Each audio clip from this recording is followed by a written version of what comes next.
Assalamualaikum warahmatullahi wabarakatuh. Bertemu lagi dengan Bu Indras di layanan bimbingan konseling. Anak-anakku, pada kesempatan kali ini akan saya sapa terlebih dahulu. Bagaimana kabar anak-anakku semua selama masa pandemi yang belum selesai saat ini. Bu Indras berharap anak-anakku semua dalam keadaan sehat, tanpa kurang suatu apapun juga, beserta dengan keluarga. Amin. Dan kita berharap pandemi COVID-19 segera berlalu dan kita bisa bertemu kembali berkegiatan layanan bimbingan konseling secara tatap muka. Oke, kesempatan kali ini Bu Indras akan mengambil tema atau judul anti-bullying. Mengapa Bu Indras mengambil tema anti-bullying? Karena memang tren peristiwa yang terjadi di kalangan pelajar atau masyarakat itu perundungan, istilah bahasa Indonesianya dari bullying ini makin banyak, makin marak, utamanya di kalangan pelajar ini juga sering terjadi.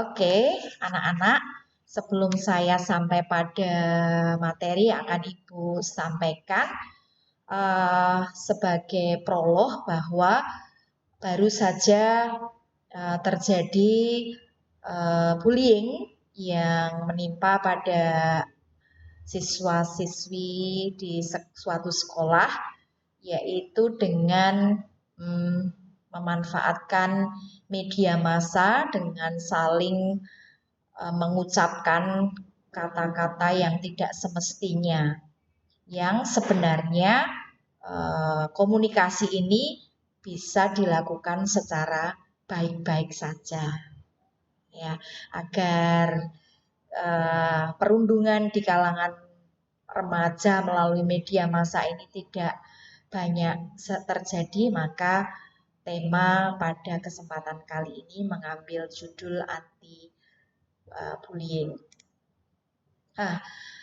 Pengertian bullying adalah tindakan mengintimidasi dan memaksa seorang individu atau kelompok yang lebih lemah untuk melakukan sesuatu di luar kehendak mereka dengan maksud untuk membahayakan fisik, mental, atau emosional melalui pelecehan dan penyerangan.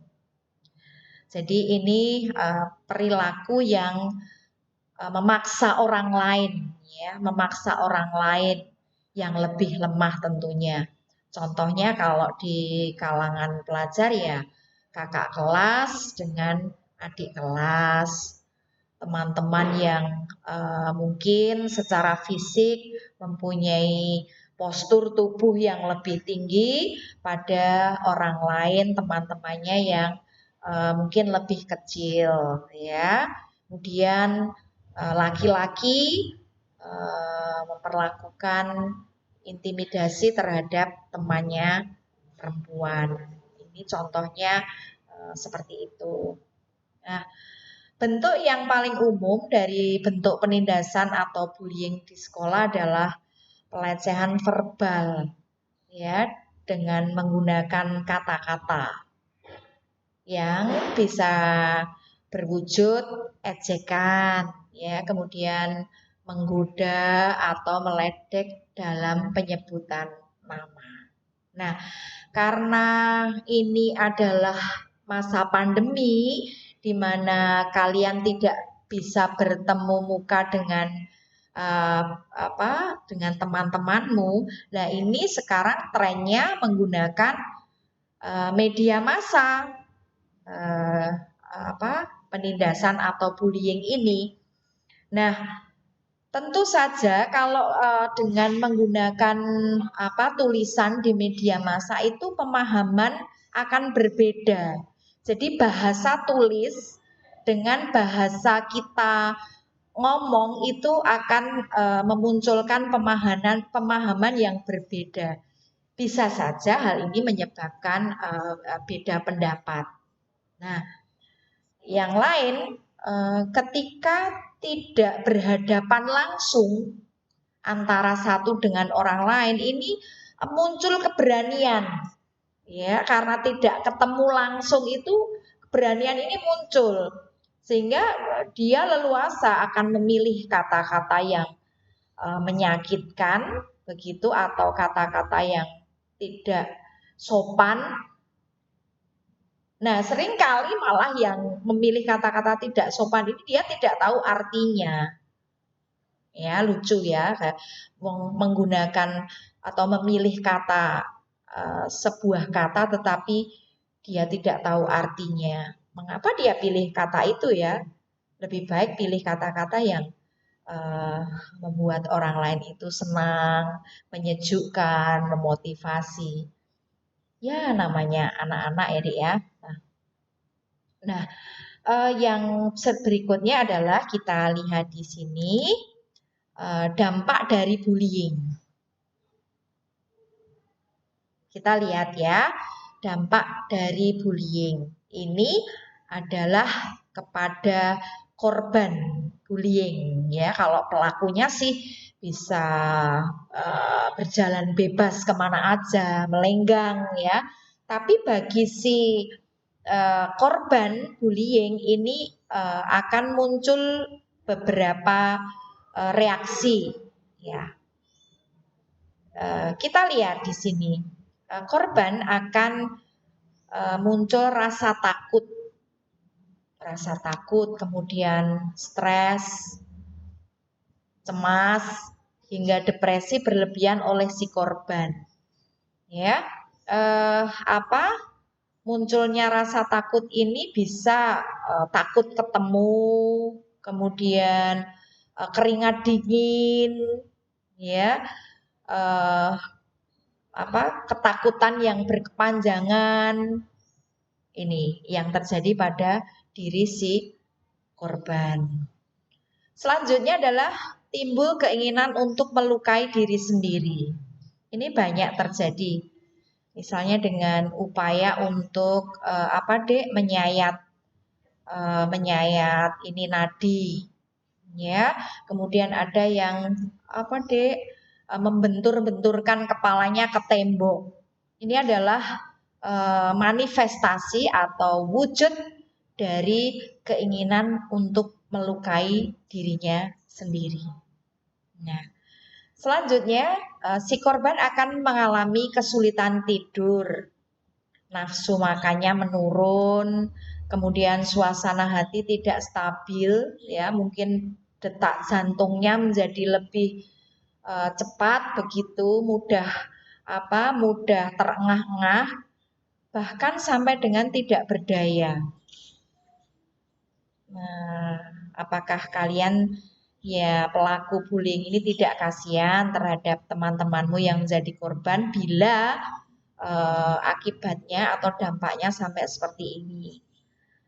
Ya, ini untuk itu anak-anakku silahkan ini perhatikan dengan baik, ya. Kemudian rendahnya rasa percaya diri dari si korban, bahkan mungkin sampai hilang rasa percaya dirinya. Selanjutnya dia akan merasa kesepian dan terisolasi dari lingkungan sekitar. Kemudian selanjutnya anak-anakku, korban bullying, cenderung sulit terbuka apalagi percaya pada orang lain. Nah, ini apabila tidak segera diselesaikan, tidak segera diatasi, akan sampai dengan dia tidak percaya pada orang lain. Ya, ini anak-anak ya dampak dari bullying. Kita lanjutkan. Sebenarnya bullying ini tidak akan terjadi bila pada diri kita semua itu melakukan hal-hal seperti ini. Yang pertama, berusahalah tetap bersikap tenang dimanapun, kapanpun, dengan siapapun kalian berusaha bersikap tenang. Jadi ditata, kita akan bersikap bagaimana, kita akan ngomong apa, kemudian kita akan menunjukkan ekspresi bagaimana, itu kita atur, ya. Karena bila pelaku bully itu sudah menangkap ekspresi kita atau sikap kita yang tidak tenang, dia akan berpikir, wah ini sasaran empuk bagi saya. Yang pertama adalah bersikap tenang. Yang kedua, jangan menunjukkan amarah atau sedih di depan pelaku bullying. Ya, karena tadi sudah bersikap tenang, tentu saja amarah ataupun sedih ini bisa kita atur, ya, bisa kita tunda, bisa kita atur, atau bahkan bisa kita hilangkan dengan sikap tenang. Akan berpikir pelaku bully, ya, nah, ini tidak jadi, syukur dia akan lari di depan kita. Ketiga, hadapi dan tidak perlu takut. Maka saya, kalau ibu boleh menyarankan, jangan sampai anak-anak itu berada di tempat yang sepi. Jadi usahakanlah kalian itu dengan teman yang lain. Jadi ketika kita menghadapi bully oleh orang lain ini, ada orang lain yang akan melindungi kita, atau kita bisa minta tolong kepada mereka. Dalam situasi bersama atau kelompok itu, pelaku bully ini akan berpikir beberapa kali, ya, untuk melakukan bully. Selanjutnya yang nomor 4, jika pelaku memintamu untuk melakukan perilaku yang merugikan, tolak hal itu dengan sopan dan tegas. Nah, ini butuh latihan anak-anak, ya, butuh pengelolaan emosi yang luar biasa. Tolak dengan sopan dan tegas. Misalnya kalimat, mohon maaf, saya tidak bisa melakukan itu. Contohnya itu. Atau mohon maaf, mungkin Anda salah alamat. Ya, berusaha untuk tetap sopan dan tegas.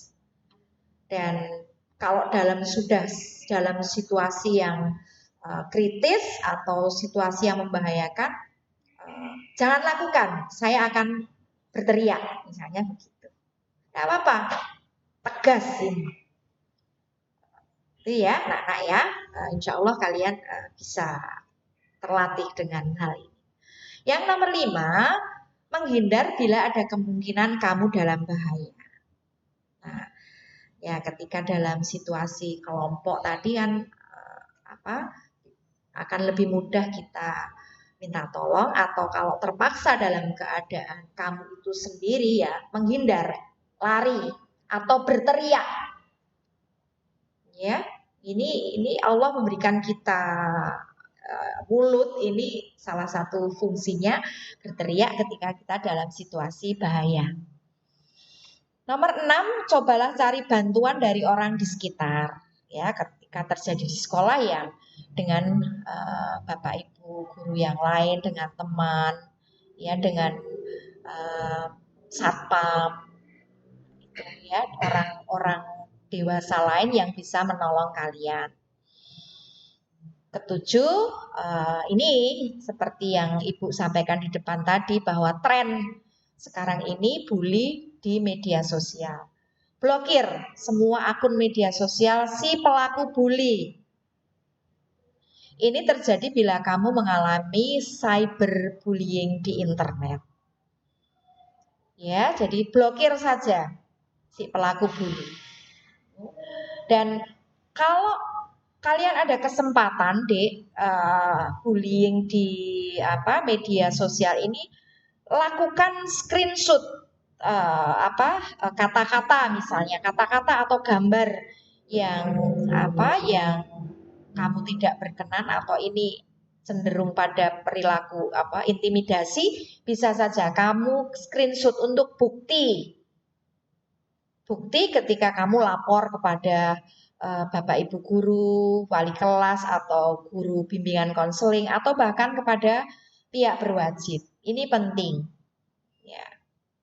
Ya, anak-anak. Kemudian yang nomor 8, ini tadi seperti yang Ibu sampaikan, simpan bukti bullying dari si pelaku sebagai barang bukti untuk dilaporkan pada pihak-pihak yang berwenang. Insya Allah 8 ini bisa kalian lakukan, kamu akan terhindar dari bullying.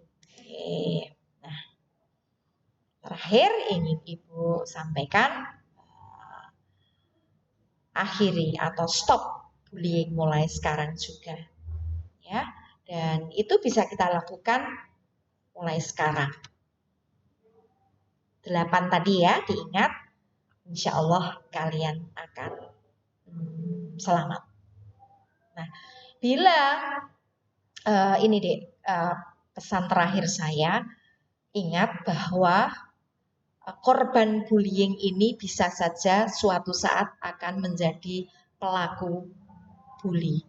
Jadi rasa dendam atau sakit hati ini dia lampiaskan pada temannya yang lain pada waktu yang berbeda. Oleh karena itu, agar ini tidak terjadi, ya jangan sampai Anda menjadi korban bullying.